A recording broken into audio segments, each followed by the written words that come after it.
and welcome to another week in our garden. Now this week we're starting from the shed, and we've been contacted by a nice gentleman called Andrea from a company called Gemma in Sweden that make grow lights, asking us if we'd do a review on their grow lights. Now here's the lamp. As you can see, it's got a very large LED in there. It's actually 50 watts, so it's not going to use much electricity. It's got a lovely lens on it, which I do believe is glass, so that won't scratch easily like a plastic one does. It's quite robust. It's made of steel. It's been powder coated, which is a good thing, so it's not going to go rusty. On the back, as you can see, there's an on-off switch, and that's where your electricity plugs into there. These 4 brass eyes are for hanging it up on these wires into a carabiner at the top and then onto a hook. Now the beauty of it is it has a fan inside, so it's not going to get hot. It's going to keep itself nice and cool. There's also a link that you can put on, so you can have a daisy chain of lights going across should you wish. This will do plenty for what I want to do. Now I'm quite looking forward to how this performs. Now when we're raising these seeds in the spring, and we have to keep turning them on the windowsills and trying to get them so they don't stretch, if we've got this above them, they will grow nice and steady, and we'll have none of those long tomatoes like we normally get. Looking forward to that. Now the other thing it will do, it supplies the full spectrum of light to your plants, so you should be able to grow anything under it. I am going to put 80 cuttings that I took this morning on this table underneath it, and we're going to see how it performs.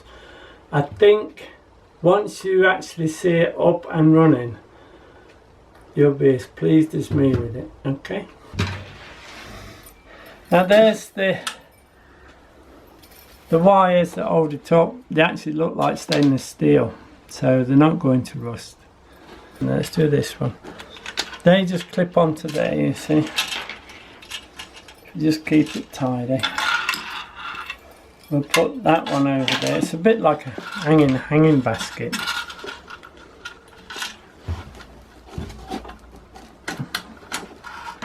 Good strong clips, pleased with that. That's 2. We'll do that one there and that one there, so it's tidy for you. That one on there, and we'll get it hung up. They are good clips. I can't get it on. That's it.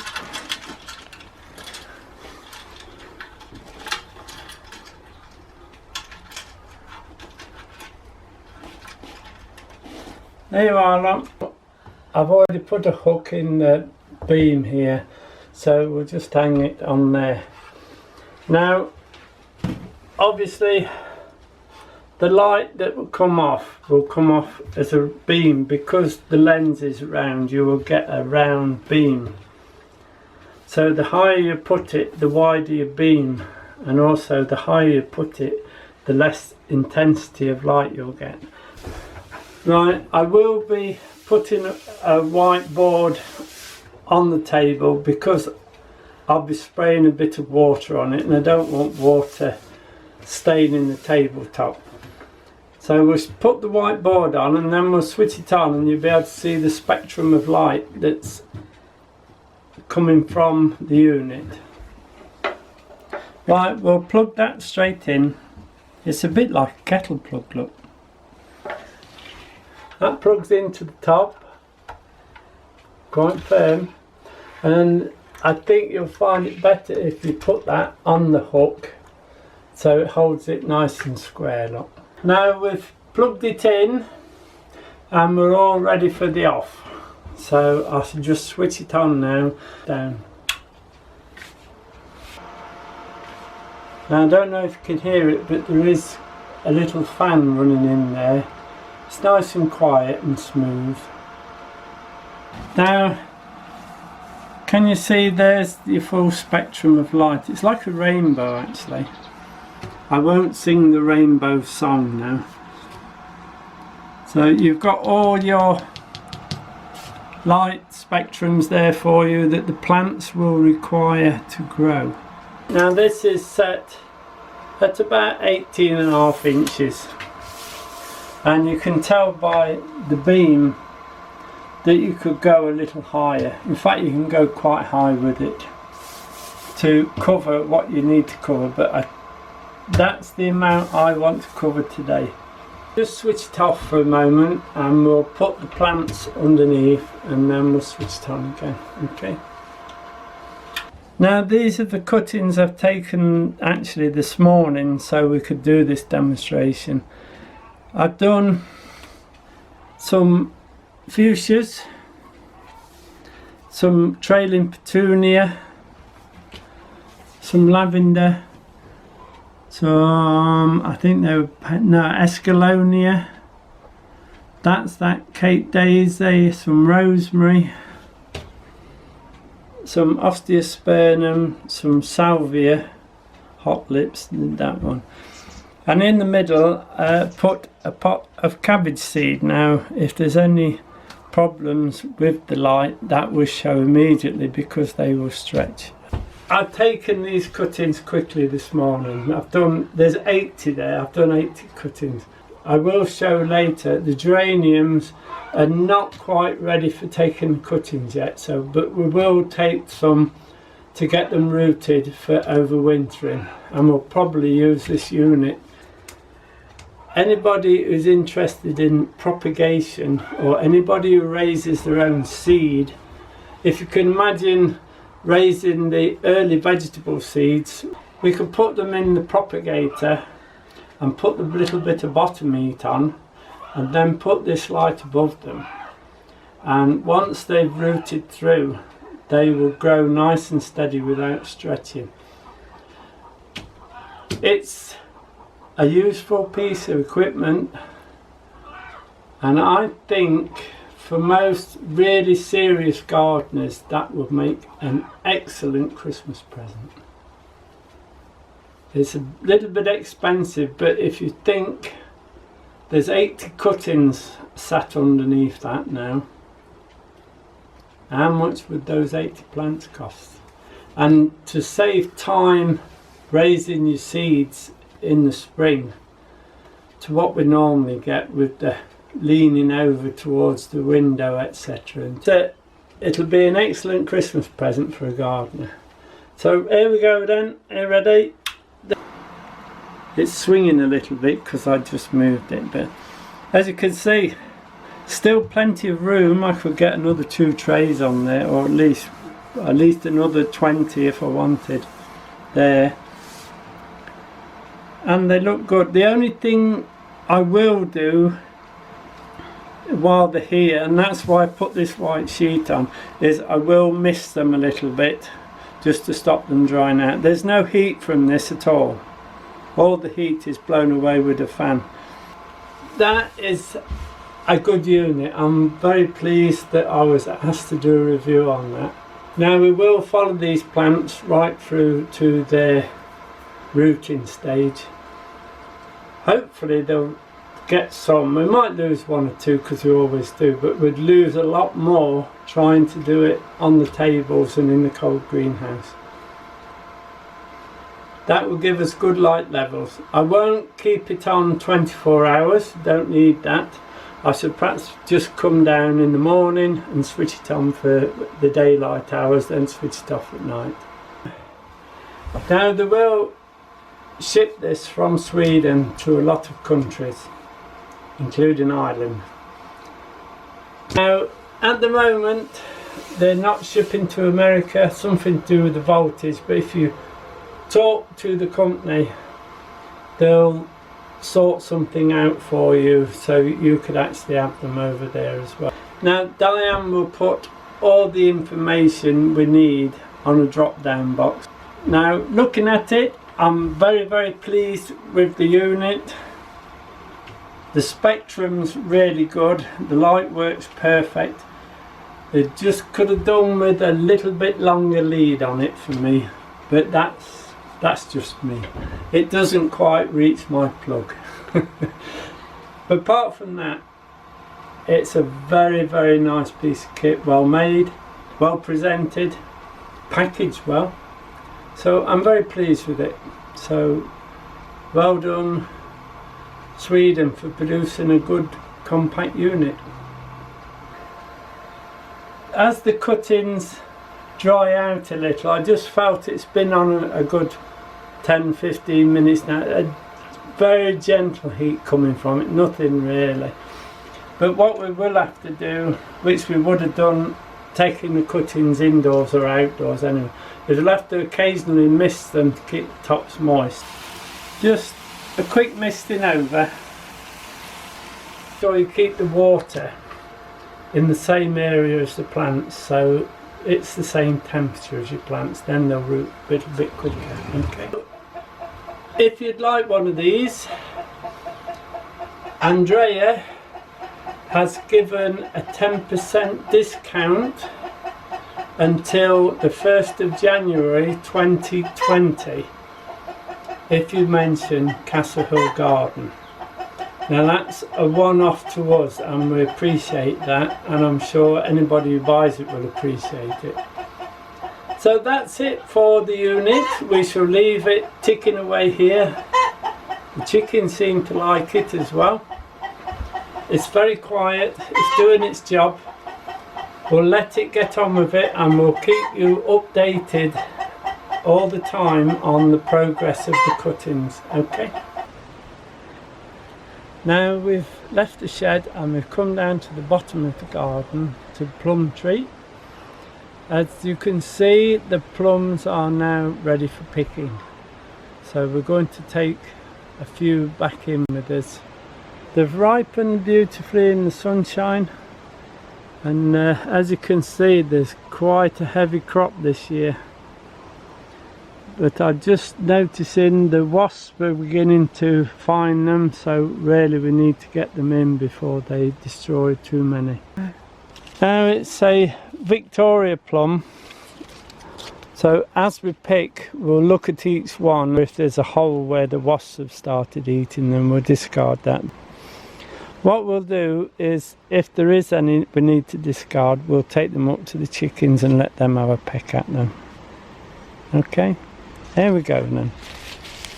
Just try to, they'll come, if they're right, they'll just come away from the stem, just dropping off in your hand, look. You see? They'll just come away. If you're having to pull them and you break the stalk off, they're not quite ready. These are beautifully ready, so we'll pick this basket and show you them done. We've picked a basket of plums.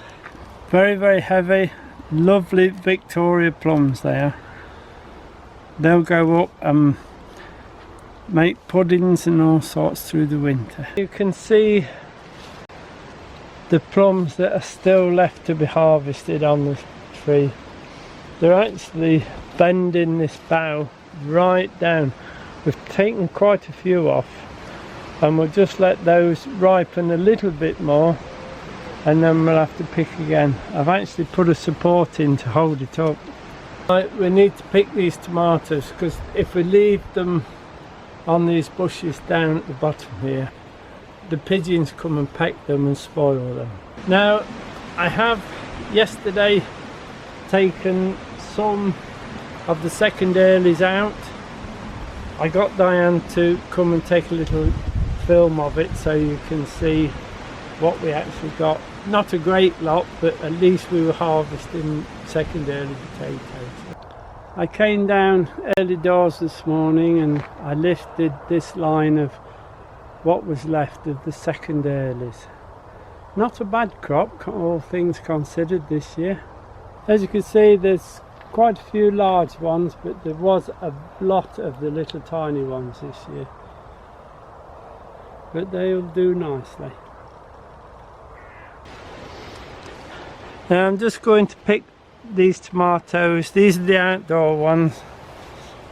They've ripened up beautifully, but we'll take them off and get them up.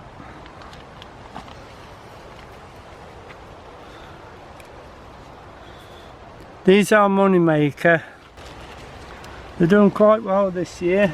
I brought quite a bit of water down for them though. But they've all been watered with the bottle system, as you can see. I'll finish taking these. If I don't take them at this colour, then the pigeons will get them. We'll finish and then we'll show you what we've got. Now, if you remember, we pruned the apple tree. Excuse me.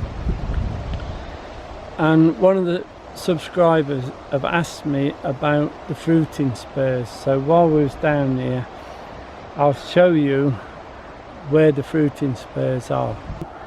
Well, if you can remember, that's where we pruned it to. That was all new growth. We've removed that and we left two buds. You can see these little buds here, like little stems. They're all the way down. They are next year's fruiting buds, so you don't really want to take those off. We've stopped it there. We have two leaves and then we've got the fruiting spurs below. The branch where I've pruned it there. There's 1, 2, and then the fruiting spurs start, you see. There's 1, 2, 3. So next year that will have apples on it. Right, this is what we picked with you today. A good basket full of plums and 2 baskets of tomatoes. One is the plum tomato and the others are Gardener's Delight. Not quite right, but you know why, because of the birds. Okay, right, that'll be it for today. We'll pop down tomorrow morning. I've got a bit of work to do on that blackberry, the good one, and put new stakes in, and I also want to trim the currant bushes back and also the blueberry. So we'll do that in the morning now. It's getting rather late.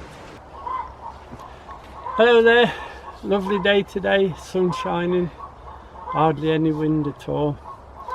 So we've come into the fruit cage. We're going to sort this corner out. So first of all, good afternoon.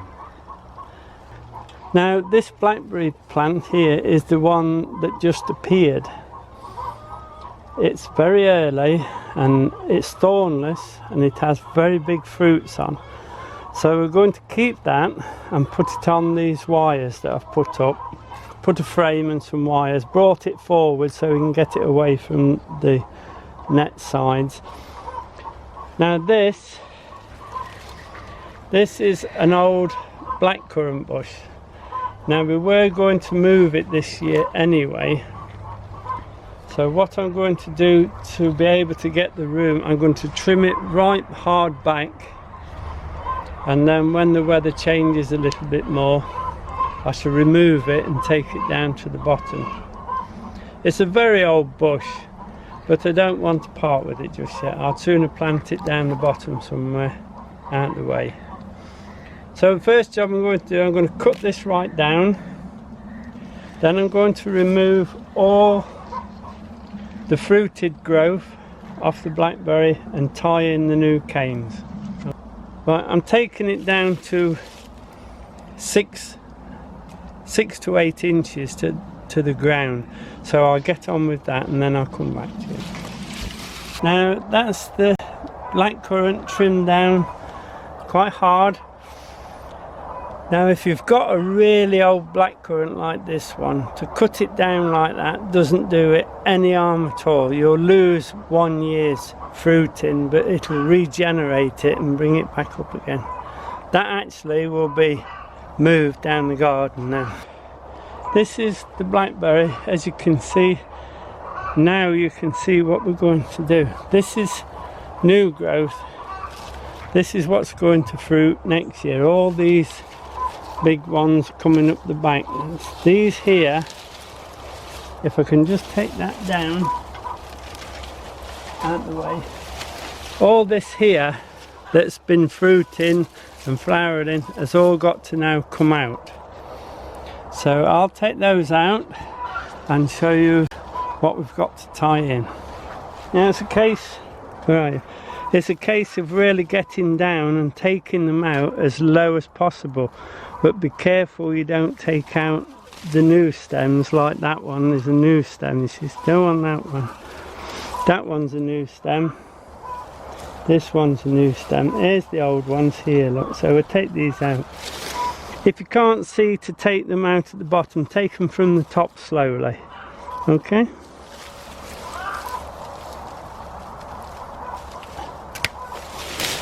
There you are, look. There are all the old fruits. Old fruiting on it. This is an old cane, so I'm going to really get as low as I can and take it off, okay? That's it. Getting it out will be quite a job, but that's free now.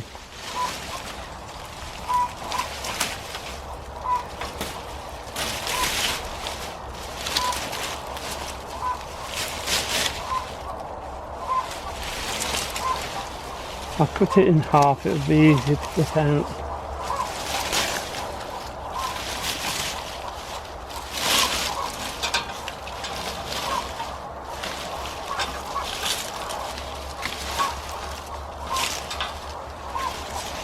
That's another piece out. I'll just throw it out the way and then we've got some room.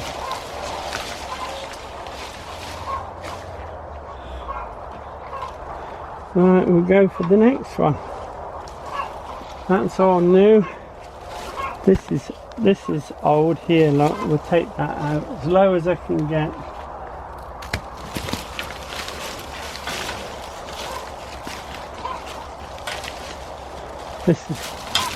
That's old as well.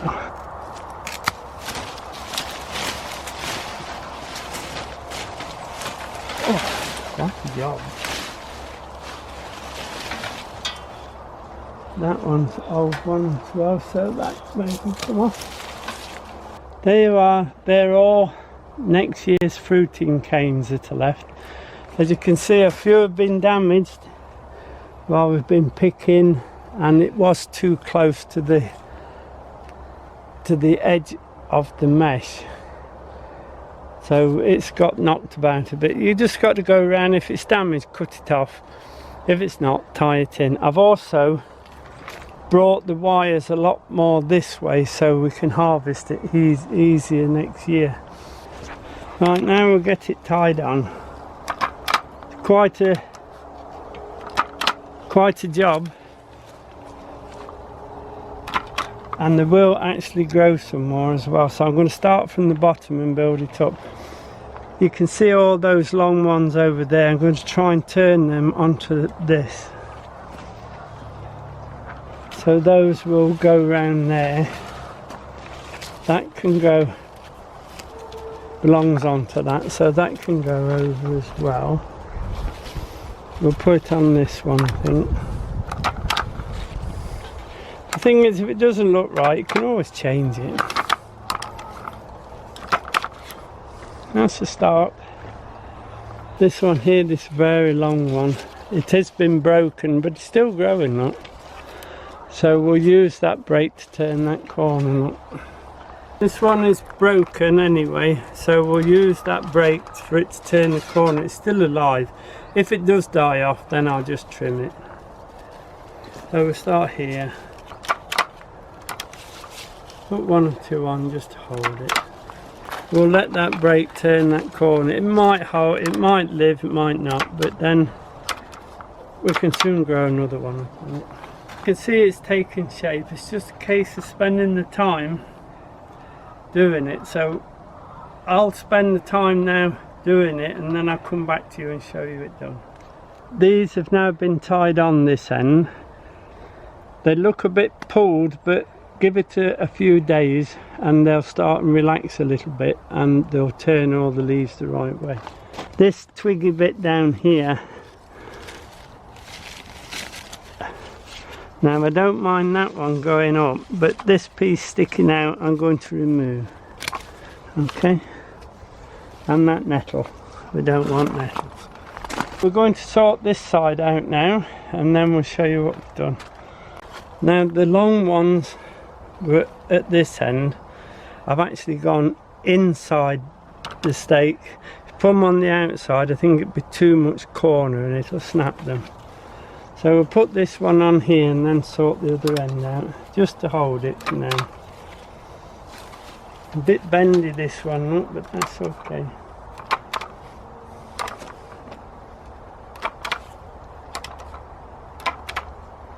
This is where the machine comes into its own when you're doing a lot of work like this. This one I'm going to lift onto this bottom wire and then work my way along it all nice. And it's broken at this end, so I'll just cut that off. Badly broken there, it snapped off, look, but it was badly broken. And a new shoot is already forming, so don't know if you can see that was broken, and this new shoot's come away anyway. So we'll put this on and we'll use the new shoot as the new leader to come to this end.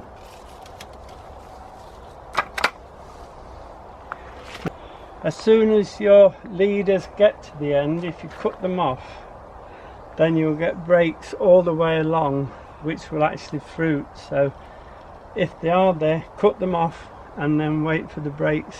Like this, they'll all break, and these are next year's fruits. This one I'll just take on here to take to the end there. Just having an overall look at it now. There's a couple here that I'm going to take off. I'll show you this one first. It's sticking out too far this way. There are plenty of buds at the bottom, so if I take that off, it gives what has actually happened. It's rooted itself too close to the edge, so I've actually moved everything in, so we're actually going to try and grow it that way. Can you see that's broken? We'll take that off there, and I'm just taking these odd little bits off that are broken. That's all nicely tied up now, ready for fruiting next year. You will find there'll be quite a bit more growth on it yet. It hasn't finished for the season yet, but if it does grow a little, we'll just tie them into those wires now.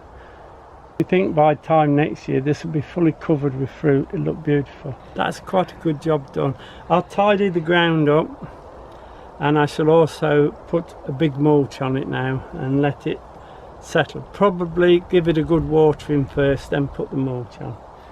Very pleased with that. We shall have some good crops now and we'll be able to pick them. The rest of the currants and the gooseberries will want pruning. We'll show you that next week. The blueberries will want pruning as well. We'll take the old wood out. We'll do that next week. Over the next few weeks, I'm actually planning to redo the whole of this fruit cage. We've got plants where it's difficult to harvest, etc. So I'm going to move them this winter. I'm going to grub out the strawberries, the old strawberries. I'm going to grub out the old raspberries, replant and mulch up all the new plants, so we can actually get in here to harvest a little better. At the moment it's a little bit congested. The plants are growing that well, they're actually growing into one another, so it needs a little bit of sorting, but we'll sort that out later. That'll be about it for this week. We got a few jobs done. That was a good job done. Now many thanks for those people who subscribed, and thank you for watching, and hopefully we'll see you next week. Hope the sun keeps shining.